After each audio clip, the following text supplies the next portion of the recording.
My husband told me he was buying a luxury vintage car as a long-term family investment, until the registration papers named his childhood ex-girlfriend as the primary owner. There is a staggering moment of clarity that occurs when a stack of legal documentation completely shatters a multi-year foundation of Marshall Trust. For the past 8 months, my husband, Julian, insisted that we redirect a massive portion of our shared liquidity into purchasing a pristine, fully restored 1960s luxury vintage convertible. He framed the entire purchase as a calculated, long-term family investment, a tangible asset that would steadily appreciate over the decade to secure our future. I trusted his financial judgment completely, adjusting our household budgets to accommodate the steep acquisition costs. But this morning, when the official courier delivered the certified vehicle registry packet while Julian was away on a weekend business conference, I opened the document to file it into our home safety vault. My eyes immediately locked onto the primary title holder line. It didn't list our family trust, nor did it list Julian's name. Written in cold, official print was the full legal name of his childhood sweetheart and ex-girlfriend, Vanessa. He hadn't built an investment for our family. He had used our joint capital to purchase an incredibly expensive luxury asset and quietly registered it under the name of a woman he claimed was nothing more than a distant memory. My name is Elena. I am 34 years old, and I work as a compliance auditor for a national financial regulatory agency. My entire professional existence revolves around tracing transactions, verifying ownership structures,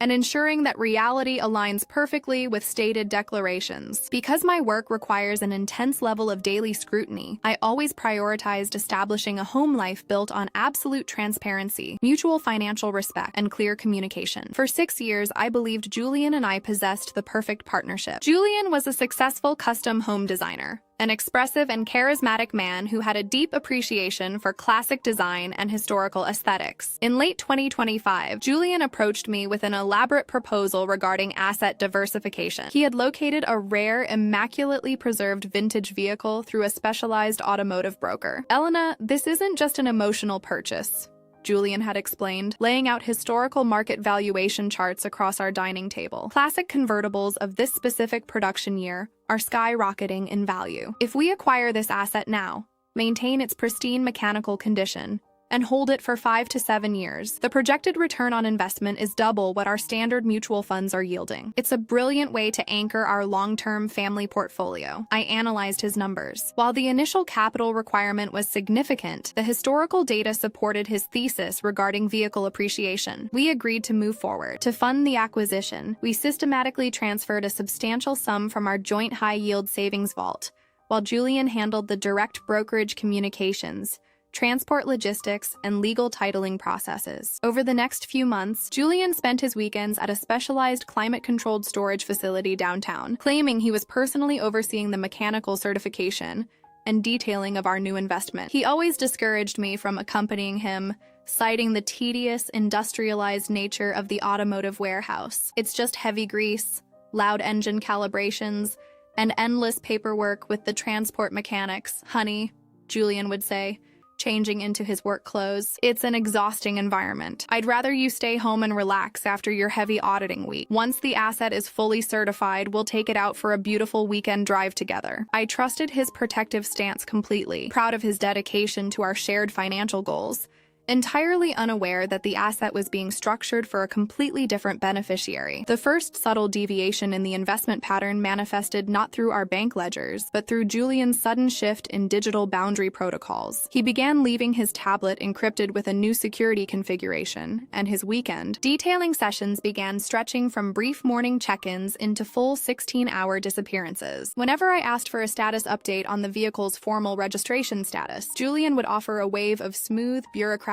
explanations. "The State Vehicle Registry Department is experiencing a massive backlog with historical imports, Elena. The title transfer is stuck in administrative processing. Don't worry, the broker has everything fully secured under a temporary dealer bond." On Friday, June 5, 2026, Julian departed for a mandatory 3-day architectural design seminar in a neighboring state. He left early in the morning, kissing me goodbye and reminding me to look out for a routine postal delivery containing our updated home insurance adjustments. At 11th 8:30 a.m. this morning, a premium overnight courier arrived at our residence. The package did not require a simple digital signature. It was a certified legal document packet originating directly from the State Department of Motor Vehicles. Assuming it was the final, completed corporate registry for our family investment vehicle, I brought the packet into my home study, pulled out a letter opener, and broke the security seal. I unfolded the official certificate of title. My eyes immediately bypassed the vehicle identification numbers and scanned down to the mandatory ownership declaration lines. My breath caught in my throat. The document was completely finalized, stamped with a gold state seal. Primary vehicle owner, Vanessa Lynn Vance. Line holder. Status, none, fully paid. Secondary registrar, Julian Ross Mercer. I sat in the absolute stillness of my study, my mind racing through the historical data stored in my memory. Vanessa was not an automotive broker, nor was she a corporate partner. She was Julian's childhood girlfriend, a woman he had been deeply involved with before he met me, an individual he had assured me he had completely lost contact with nearly a decade ago. According to the official state application date stamped on the reverse side of the document, the title had been formally submitted just 3 weeks after we transferred the capital from our joint savings account. Julian had used our shared family liquidity to buy a luxury classic vehicle, completely paid it off, and legally handed the primary ownership rights to his ex-girlfriend behind my back. A standard emotional reaction would have involved dialing Julian's phone immediately, unleashing an avalanche of anger and demanding an explanation while he was at his seminar. But my training as a financial compliance auditor has taught me that emotional confrontations give perpetrators an immediate window to pivot, fabricate a defense, or alter asset access. I needed unyielding, comprehensive documentation before I made a single move. Instead of calling him, I spent the next 4 hours conducting a forensic audit of our personal digital financial footprint. I utilized my administrative access to extract the granular transaction histories from Julian's secondary corporate design checking account, which was linked to our primary joint master profile. The digital trail was clear and devastating. Julian had not been spending his weekends at a lonely automotive warehouse detailing an engine. The transaction logs showed recurring weekend expenditures at luxury boutique hotels, high-end fine dining establishments, and custom restoration shops located 40 miles outside the city center, all localized around the current residential neighborhood where Vanessa resided. The most damning piece of evidence appeared when I accessed the digital correspondence log attached to the vehicle's insurance underwriting file. Hidden within an archived subfolder was a digital message sent from Julian to the insurance agent, explicitly stating, "Please ensure the primary policy card is issued directly to Vanessa Vance's residential address. The vehicle is a private gift for her personal use, and all correspondence must remain completely confidential to protect the asset's security." He had constructed a massive multi-month financial fiction, treating our marital savings as his personal funding pool to establish a secret lifestyle and gift a luxury vintage car to a woman from his past. By 4 p.m., I had compiled every single bank transfer receipt, the certified DMV title scan, the localized weekend transaction logs, and the insurance agent correspondence into a pristine, organized digital folder. I contacted a top-tier regional family law firm specializing in asset protection and high net worth separations, scheduling an emergency consultation for Monday morning. I then systematically packed Julian's luxury wardrobe pieces into standard storage containers, stacked them neatly in our garage, and changed the biometric entry codes to our primary residential townhouse. On Sunday afternoon, June 7th, 2026, Julian returned from his weekend trip. He parked his car in the driveway, walked up to the front entrance, and attempted to scan his fingerprint on the smart lock console. The device flashed a red denial indicator. Before he could pull out his phone to call me, I opened the first floor window, maintaining a perfectly level, calm, and detached demeanor. "Julian,"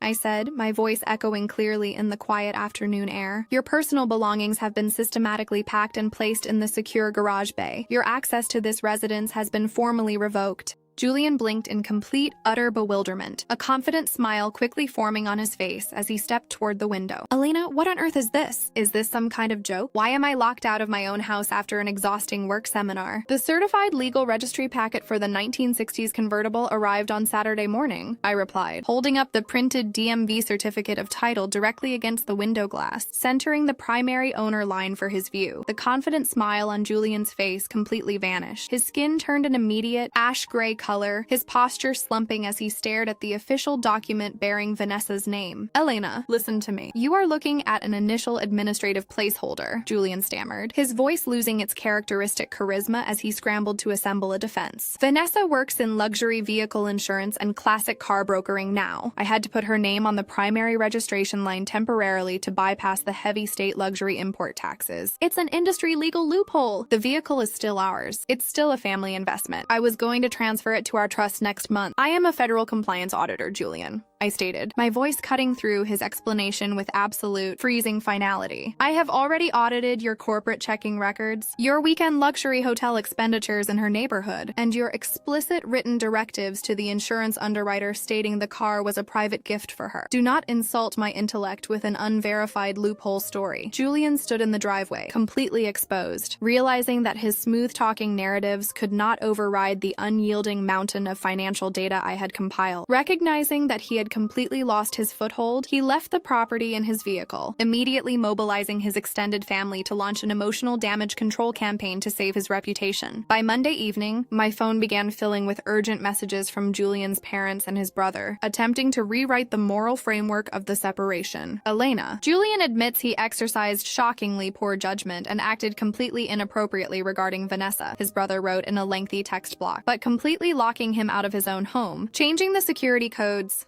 and threatening to drag his design business into a public asset court over a vintage car is incredibly vindictive and cold. He was undergoing a midlife identity crisis and made a mistake. You should sit down with him in a counselor's office instead of treating your marriage like a sterile corporate audit. I sat at my desk, reviewing their defensive communications with absolute objectivity. They were attempting to minimize a deliberate, multi-month scheme of financial fraud and emotional betrayal as a mere mistake or a midlife crisis, while labeling my logical self-defense as cold and vindictive. Julian had consciously chosen to treat our marital union as a fraudulent shell corporation, using my hard-earned financial security to fund the romantic lifestyle of another woman. He didn't make a passive mistake. He executed a calculated plan. I was not being vindictive. I was enforcing a strict legal boundary to protect my life from further asset dissipation. I refused to let emotional manipulation distort the absolute clarity of the facts. It has been several weeks since the certified DMV documentation exposed the hidden reality of my marriage, and the legal system has proceeded with perfect, unyielding precision. Yesterday morning, my legal counsel officially finalized the initial separation agreement because the forensic financial audit proved beyond a shadow of a doubt that Julian had intentionally dissipated marital funds to purchase a luxury gift for a third party outside the marriage. The court has ordered a mandatory offset. The entire value of the luxury vintage vehicle has been deducted directly from Julian's remaining share of our joint equity pool. The townhouse title has been transferred exclusively to my name, and his personal corporate accounts have been entirely decoupled from my financial profile. Vanessa is currently in possession of a classic convertible, but Julian's design firm is now facing a severe liquidity crisis due to the immediate legal reclamation of our marital assets. He is currently residing in a small rented apartment near his commercial office, his public reputation as a trustworthy designer deeply compromised by the unassailable court filings. This evening, I sat on the rear patio of my quiet townhouse watching the sunset over the garden. The air was perfectly still, filled with a profound sense of genuine peace, safety, and independent success. If I had reacted with typical theatrical arguments, or if I had allowed myself to be swayed by his smooth loophole explanations, I would still be trapped in a web of deceit, funding a man who viewed our family future as a secondary priority to his secret desires. Deception always operates under the assumption that the partner will remain too polite, too trusting, or too overwhelmed to check the primary sources. But when you meet betrayal with immediate financial audit protocols, unyielding legal boundaries, and calm logic, the system delivers absolute justice. My assets are secure, my boundaries are fully protected, and the future of my life is being built on a foundation of absolute truth, independence, and brilliant, unassailable clarity.